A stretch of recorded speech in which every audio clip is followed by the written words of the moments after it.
The return. There was a successful businessman with 2 sons. One day, the younger son came to him and said, "Dad, give me my share of the money now. I don't want to wait." The father reluctantly divided his wealth. The younger son cashed out, moved to a big city, and lived wild. Expensive cars, designer clothes, endless parties. He thought the money would last forever. But soon it was gone. His so-called friends disappeared when the cash dried up. He was broke, alone, and hungry. The only job he could find was washing dishes in a rundown diner, barely surviving on leftover scraps. One night, staring at the greasy plates, he thought, "Back home, even my dad's employees eat better than this. I'll go back, not as a son, but maybe he'll let me work for him." So he swallowed his pride and headed home. But while he was still down the street, his father spotted him. Instead of waiting, the father ran to him, hugged him tight, and wept. The son tried to confess. "Dad, I'm sorry. I don't deserve to be your son." But the father interrupted. "Bring my son new clothes. Put a watch on his wrist and shoes on his feet. Let's throw a party. My son was lost, but now he's found." Meanwhile, the older brother was furious. "I've worked for you all these years, and you never gave me a party. But this guy wastes everything and gets a celebration?" The father said, "Son, everything I have is already yours. But your brother was dead and now he's alive. That's worth celebrating." Modern lessons. 1. God's love doesn't run out. He welcomes us back no matter how far we fall. 2. Friends fade, but the Father remains. The world's promises are empty, but God's grace is secure. 3.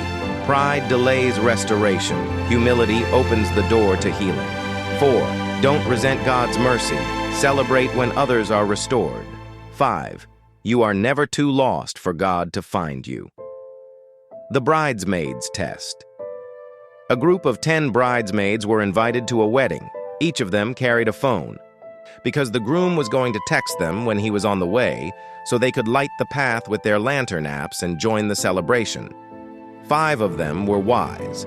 They brought portable chargers and backup batteries, just in case the night went long. The other 5 were foolish. They only had their phones and no chargers, assuming the groom would come quickly. Hours passed. The groom was delayed. Everyone fell asleep waiting. At midnight, the text came, "I'm here. Let's go celebrate." The bridesmaids jumped up. The wise ones plugged in their phones, screens glowing bright. The foolish ones panicked. Their batteries were dead. They begged the wise bridesmaids, "Share your chargers with us." But the wise replied, "If we share, none of us will have enough. Go find a store and buy your own."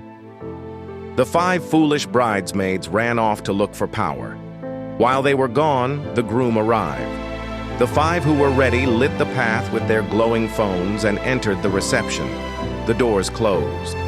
Later, the foolish bridesmaids returned, banging on the door. "Please let us in." But the groom answered, "I don't know you. You weren't ready." Modern lessons 1. Spiritual battery life matters. Prayer, faith, and obedience are like keeping your battery charged. You can't run on empty. 2. Backup is personal. You can't borrow someone else's faith. You must have your own connection to God. 3. Delays test commitment. Waiting can feel long, but those who prepare endure. 4. Don't wait until the last minute. The door of opportunity won't always stay open. 5. Stay ready daily. You don't know when your moment will come.